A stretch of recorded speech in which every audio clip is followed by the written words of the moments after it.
Fikr qilib ko'rganda birodar, faqat jiddiy fikr qil. Jiddiy o'ylan. Kallangni band qilib turgan hamma narsani bir chekkaga surib tashla. Haqqing bor, esdan chiqar, qarzing bor, uni ham uni, darding bor. Xullas, hal bo'lmayotgan muammolar, kallangni band qilib turgan hammasini bir chekkaga surib qo'yib jiddiy fikr qil. Quloq sol, fikr qil. Shunda agar jiddiy fikr qilsang, shukr qilishdan boshqa choraning yo'qligini tushunasan. Shunda qanchalar noshukur ekanligingni ko'rasan. Ustingdagi ne'matlarga qara, birodar. Alloh taolo senga ato qilgan ne'matlarga bir qara. Astagfirullah va in ta'uddu ni'matallohi la tuhsuha. Agar deyapti Robbimiz subhanahu va taolo, ustinglardagi ne'matlarni sanasanglar, adog'iga yeta olmaysizlar. Ular sen bilan meni ustimda turibdi, birodar. Seni ustingda ham, ostingda ham, o'ngingda ham, so'lingda ham o'rab turibdi. Va asbagha ni'amahu va asbagha alaykum ni'amahu zohiratan va botina. Va sizlarga barcha zohiriy va botiniy ne'matlarni komil qilib berdi. Zohiriy va botiniy degani moddiy, ma'naviy, ko'rinayotgan, ko'rinmayotgan ne'matlar. Tanangni sog'ligi, vataningni tinchligi, yemoq-ichmog'ingni borligi, usti-boshingni ustingda turganligi. Butun dunyoda xayriyati qo'lingda turibdi, ammo buni ko'rmaysan. Hayoting qo'lingda, ammo buni qadriga yetmaysan. Aytdik-ku darsimizda. Bu darslar siz bilan biz mana bu o'lchov va tushunchamizni tuzatadi. Hayotga qarashimizni tuzatadi. Endi hayotga qarashimiz, o'lchov tushunchamiz tuzalgandan keyin hammamiz baxtli ekanligimizni tushunamiz. Payg'ambarimiz aytadilar: "Man asbaha minkum aminan fi sirbihi, mu'afa fi jasadihi va indahu quta yawmihi ka'annama hizat lahu ad-dunya bi hadafiriha." Kim deyaptilar Rasululloh? Qaranglar, mana Rasulullohning o'lchovida, shariatning o'lchovida kim eng baxtli odam? Kim eng boy odam? Rasululloh aytibdilar: kim qalbi xotirjam bo'lib, badani ofiyatda bo'lib, bir kunlik taomi bor bo'lib, tong ottirgan bo'lsa, go'yo u uchun dunyo keng bo'libdi. Demak, birinchisi, yurti tinch, boshida tomi bor, tani sog', bir kunlik ovqati bo'lsa, eng boy, eng xotirjam odam shu deb payg'ambarimiz sollallohu alayhi vasallam aytibdilar. Shu o'tirganlarning ichida deyarli hammamizda mana shu narsa bor. Yurtingiz tinch, taningiz sog', bir kunlik ovqatingiz bor. Yo'qmi yo? Bora? Rasululloh aytibdilar, eng boy odam shu. Eng baxtli odam shu. Sezamizmi shu baxtimiz borligini? O'sha baxtli ekanmiz, yurtimiz tinch, tanimiz sog', ustimiz but. Ammo biz bu narsalarda qadriga yetmaymiz, birodarlar. Qalbi xotirjam, o'zini uyida, qavmin orasida, tani sog', bir kilo ovqati bor, dunyodagi eng baxtli odam mana shu deyapti payg'ambarimiz.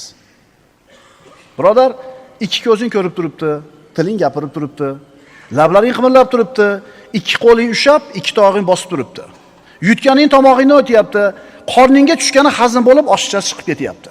Ne'matmi bu? Fabi ayyi ala'i robbikuma tukazziban. Bas, ey insonlar va jinlar, Parvardigoringizni qaysi ne'matlarni yolg'on deya olasizlar? Bir baxtsiz hodisa sababli shol bo'lib qolgan boladan orzular haqida so'ralyapti. Televizorda ko'rsatyapti. Yosh bo'lgan, sho'x bo'lgan, ibodatdan uzoq bo'lgan, ota-onaga bir mehribon bo'lmagan, xullas baxtsiz hodisaga tushdi-da, shol bo'lib qoldi. Qimirlamaydi, o'tiradi aravada, faqat kallasi qimirlaydi, tili jag'i ishlaydi. Orzularing haqida aytib ber. Orzusini qarang. Qo'lim bilan Qur'onni ochib o'qisam. Biron bir hayit bayramida uyimga o'zim oyog'im bilan yurib kelib, onamni quchoqlab, hayit bilan tabriklab peshonasidan o'psam. Agar Alloh qodir qilsa, bir marta sajda qilsam. Bu uchala niyati, orzusi baxt ekanligini bu yigit qachon bildi? Mana shu narsalardan mahrum bo'lgandan keyin. Bizda bormi shu ne'matlar? Ikkita oyog'ing bilan yurishing hazakamishmi, birodar? Shol bo'lgan odamlarga qaramaysanmi? Ikkala qo'ling bilan xohlagan ishini qilayotganliging, ne'matligini his qilasanmi? Ikkala qo'li kesilgan odamni ko'rganmisan? Ikkala qo'li kesilgan odam kiyim kiyishini bir o'ylab ko'rmaymizmi? Bir qo'li bor odam oyoq kiyimini qana qilib ipini boylaydi? Qana qilib kiyimini kiyadi? Ikkala qo'li yo'q odam hojatga kirganda kirib qanday qazo hojat qilib chiqadi? O'ylab ko'rganmizmi shu narsani?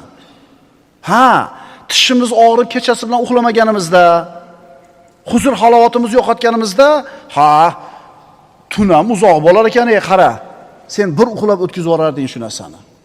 Bir uxlab 6 soat, 8 soat maza qilar eding, faqat ne'matligini bilmas eding. Birodar, ko'zing uyquga ketib, to'yib uyg'onishing arzimagan narsa deb o'ylaysanmi? Qancha odamlar bor uyqusi yo'q.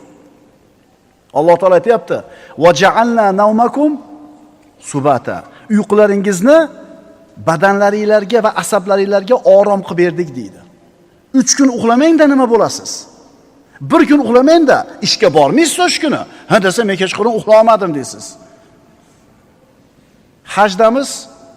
Hajda ekanmiz, Muzdalifada bir oqsoqol yig'layapti. Muzdalifada tunadik, tong yotganda bir oqsoqol yig'layapti. Sababi so'ralganda aytayaptiki, to'yib, qotib uxlamaganimga 20 yil bo'luvdi. Uxlaydi 5 minut uyg'onib ketaveradi. Uxlaydi 15 minut uyg'onib ketaveradi.